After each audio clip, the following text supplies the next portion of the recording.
Cargador of the day. Ayan, ganyan ang bakasyon ng kuya. Ayan. Kaya? Ano ba yan? Ang liit-liit yan eh. Kaya ng kuya yan. Oh, dito dyan. Oh, tapatayo mo yung mga sako. Oh, di ba? Kaya? Ayan, pakain kami ng baboy today. Ang aming mga inahin. Ayan, si kuya. Siya ang nag-washing. So, nag-help si kuya for today. Washing sa mga bahay ng hinahin. And then, pakita ko sa inyo guys. Ay! Huwag mo nang hilahin masyado. Makuputol. Ang aming biik. Ayan sila. Nagwala na. Kasi binigyan ko ng Madrid de Agua. Ito ang ating mga biik. Huwag kang tumalon. Ikaw kulit ka. Ayan. So, binigyan ko muna sila ng pagkaabalahan habang nililinis yung kanilang mother. Ayan. Minsan tangkong ang binibigay ko pang snacks nila. Pero naka-pre-starter na po ito. Booster muna. 5 days after birth nila. And then, ngayon na, ano na lang, ilang days na lang ba? 12 ngayon. Sa 19 ang awat sa nanay. 24 ang disposal kasi after 5 days na naawat sa nanay ko sila pinibenta. So, magpe-pre-starter na sila today. I-mix ko yung booster feeds nila.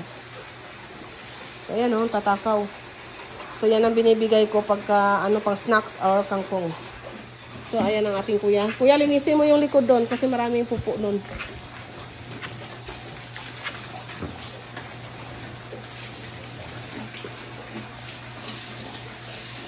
So, ayan ang ating kuya tumulong sa paglinis kasi bakasyon niya ngayon ng 1 week. Babalik na naman siya sa Manila next week.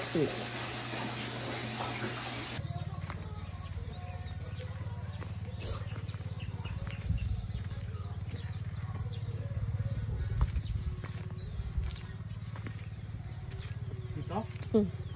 Lagyan mo. Habuyan mo lang. Tapunan mo. Huwag lahat. Sige pa. Ito.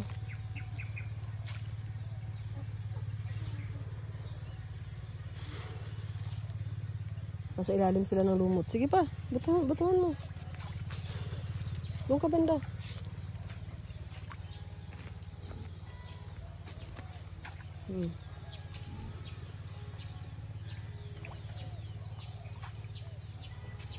Hindi, dagdagan mo pa dito.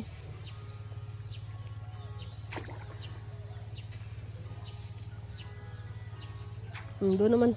Sa may lilim.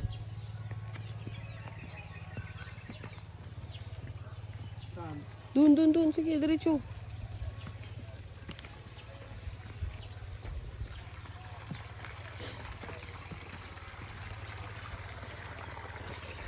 Doon na yun, nagkitab-kitab na.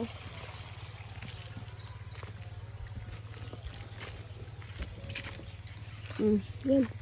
Doon ka. So, lagyan mo.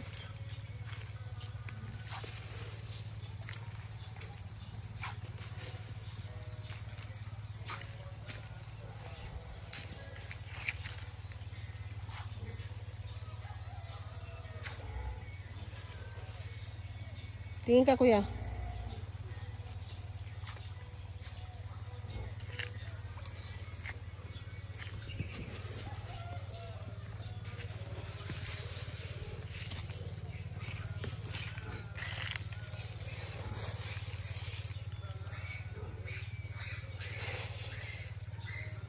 Sige.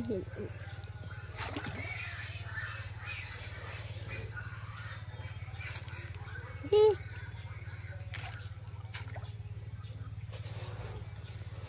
Doon. Gisan mo.